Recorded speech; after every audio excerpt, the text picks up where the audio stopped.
राष्ट्रपति उपराष्ट्रपति को सम्मान नहीं देती है। नमस्कार, आदाब, सत श्री अकाल, जय भीम, जोहार। मेरा नाम है नवीन कुमार।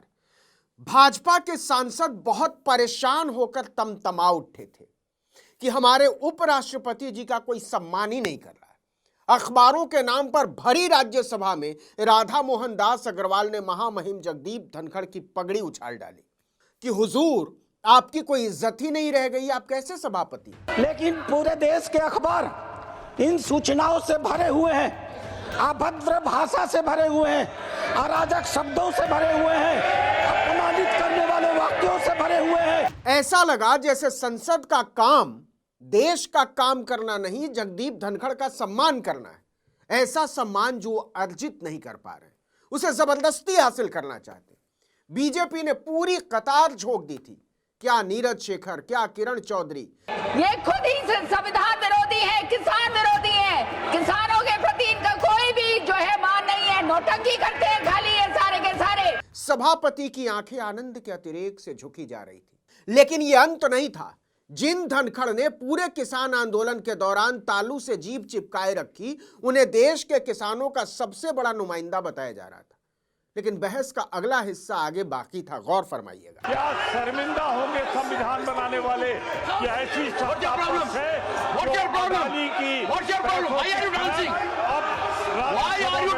दे रही है। भारत की संसद में एक सांसद को लेकर हुजूर के शब्दों पर गौर किया आपने? आप नाच क्यों रहे हैं?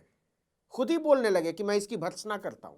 लेकिन धनखड़ तब और बिगड़ गए जब अडानी का नाम आ गया। क्या आज ये राज्यसभा हो गई कि हम अडानी की दलाली करें, अडानी के पैसों की। अडानी की शान में कोई भी गुस्ताखी बर्दाश्त नहीं होगी। कुछ भी संसद के रिकॉर्ड पर नहीं जाएगा हुजूर के बारे में। कमाल तो यह हुआ कि अडानी का नाम आते ही जगदीप धनखड़ किसान हो गए, महान हो गए और देशभक्ति का साजो सामान हो गए।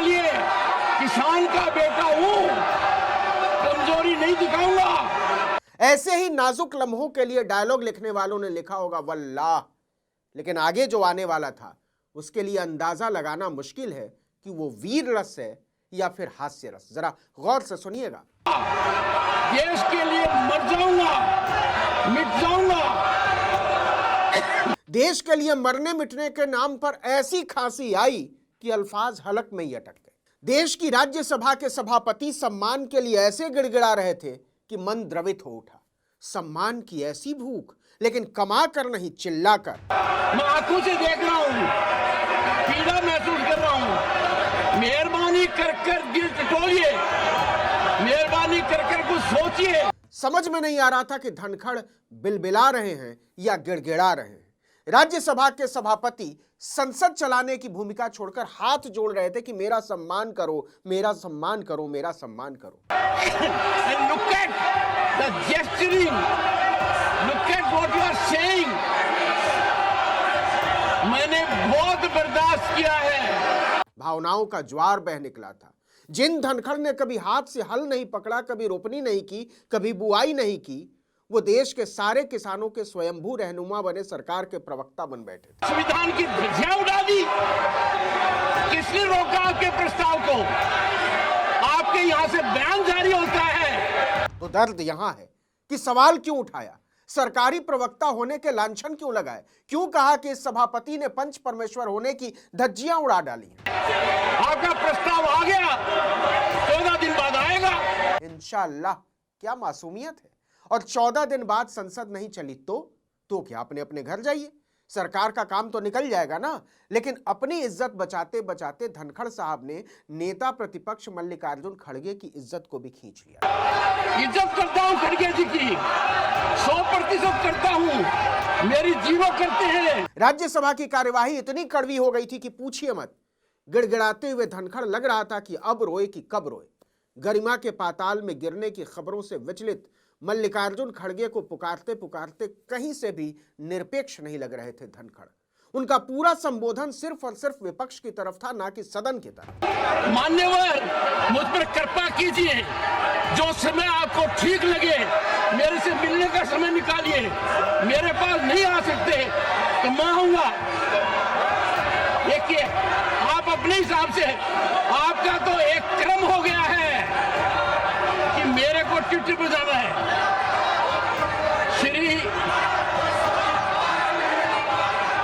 श्री मल्लिकार्जुन खड़गे। लेकिन इसके बाद राज्यसभा में जो हुआ उसकी कल्पना किसी ने नहीं की होगी। सिर्फ धनखड़ बोल रहे थे, वो न चुप होने को तैयार थे और न ही विपक्ष की सुनने को। उच्च राजनीतिक पद पर बैठे किसी व्यक्ति के व्यवहार में ऐसी ओढ़ी हुई नाटकीयता भारत का इतिहास पहली बार देख रहा था, जब संसदीय सम्मान नीचे रह गया था और उसका अपना सम्मान ऊपर हो गया था। किसी भी हालत में कमजोर नहीं पड़ूंगा ना, सबकी सुनूंगा, पूरे दिन सुनूंगा, पर कमजोर नहीं पड़ूंगा। ऐसा लग रहा था जैसे धनखड़ सुनने के लिए नहीं बोलने के लिए आए हैं और वो देश की संसद को नहीं किसी रैली को संबोधित कर रहे हैं।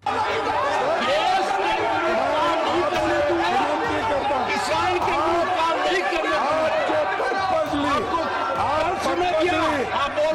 साइड के मेंबर्स को आप एनकरेज कर रहे हैं और पार्टियों के खिलाफ बात करने के लिए आप कोशिश कर रहे हैं।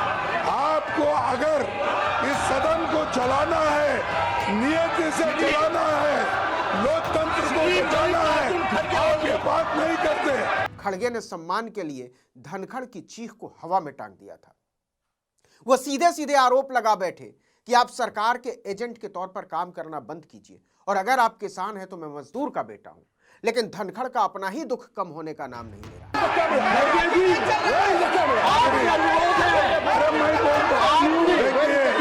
कैसे उपयोग किया? मेरा नाम लेके उसको दिमाग से मेरा नाम लेकर बार-बार बोल रहे हैं, आप चुप्पी साधे हैं। इसका मतलब you are encouraging them, you are telling them, अरे मुद्दे पर आइए, भटकिए मत। अरे साहब, आप अगर किसान हैं तो मैं किसान मजदूर का बेटा हूं। मल्लिकार्जुन खड़गे ने कहा, धनखड़ साहब आप तो ऐसे किसान हैं जो नोट मशीन से गिना करता था, लेकिन मेरे पिता तो खेतों में हाड़ तोड़ मजदूरी करते थे और इसलिए आप मुझे बोलने नहीं दे रहे। आपसे भी ज्यादा बड़े आप तो नोट मशीन से गिनते थे, मेरा बाप मेहनत करके ला।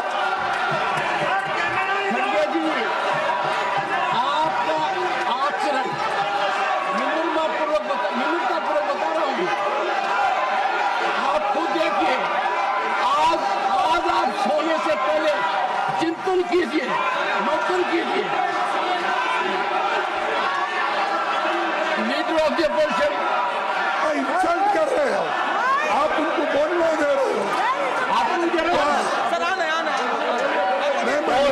सेंसर कर रहे हैं। मैं बताना चाहता हूँ सदस्यों को, देखिए मुझे आप बार-बार वो लोग बोल रहे हैं एक किसान का बेटे का इंसल्ट कर रहे हैं। मैं उनको कहता हूँ, अरे मैं तो किसान मजदूर का बेटा हूँ। बोल रहे थे मल्लिकार्जुन खड़गे, नेता प्रतिपक्ष, और कैमरा पूरे समय जगदीप धनखड़ पर था। उनके नाक पोंछने के वक्त भी कैमरा उनकी तरफ से नहीं हटा। हम लोगों के समस्या को सुलझाने के लिए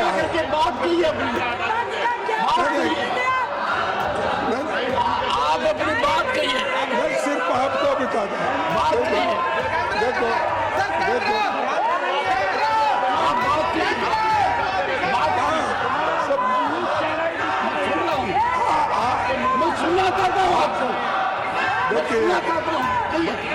अरे आप मेरी बात ही नहीं सुन रहे। धनखड़ ने एक बार भी एनडीए के सांसदों से, बीजेपी के सांसदों से कहने की हिम्मत नहीं जुटाई कि आप विपक्ष के नेता को सुनिए और उनके बोलने के बीच टोका टाकी मत कीजिए। साहसी किसान पुत्र धनखड़ के पास इतना साहस एक बार भी नजर नहीं आया। आप उधर साइड में सबको बोलने दे रहे हैं, सबके लिए एनकरेज कर रहे हैं और हमारे पार्टी के नेताओं का इंसल्ट कर रहे हैं, कांग्रेस पार्टी को इंसल्ट कर रहे हैं। आप बोलिए। और अरे ये क्या है? आप बोलिए। अगर आप ये करना चाहते हैं, इस ढंग से अगर चलाना चाहते हैं, तो इसकी जिम्मेदारी आपकी है। आपने मैं पर्पजली उनको ये एनकरेज कर रहे हैं। नहीं तो बिठाओ, उनको बिठाओ, मेरी बात बोलता हूँ। उस वक्त संसद का माहौल और गर्म हो गया जब खड़गे ने कहा कि हम आपकी तारीफ सुनने के लिए नहीं आए हैं। आप लगातार विपक्ष के नेताओं का अपमान कर रहे हैं, सदन इस तरीके से नहीं चलता। बिठाओ, उनको बिठाओ, मेरी बात बोलता हूँ। क्यों माननीय सदस्य, आपके तारीफ सुनने के लिए हम नहीं आए साहब, आपकी तारीफ सुनने के लिए नहीं आए। भाजपा के सांसदों पर धनखड़ का कोई जोर नहीं चल रहा था और राज्यसभा को चलाने में अपनी अक्षमताओं को वो विपक्ष को डपट कर ढकते नजर आ रहे थे।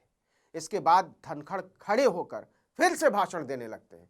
वो बार बार राष्ट्र की दुहाई दे रहे थे, लेकिन भाजपा के लोग उन्हें लगातार हवा में उड़ाए जा रहे हैं। आज भारतीय जनता पार्टी किसानों की बात कर रही है, जिस पार्टी के हाथ 750 किसानों के खून से रंगे हैं, वो पार्टी आज वो पार्टी किसानों के हित की बात कर रही है। जिनके हाथ 750 किसानों के खून से रंगे हैं। भाजपा के दामन पर 750 किसानों के खून के दाग का सवाल आते ही किसान पुत्र धनखड़ ने इसे कार्यवाही से बाहर कर दिया।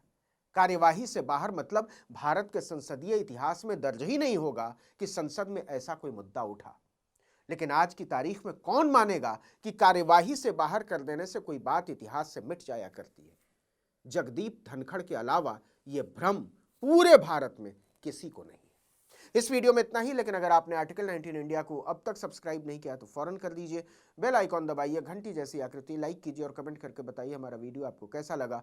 हमारा ट्विटर हैंडल है article19_India और मेरा ट्विटर हैंडल नवीन जर्नलिस्ट। नमस्कार।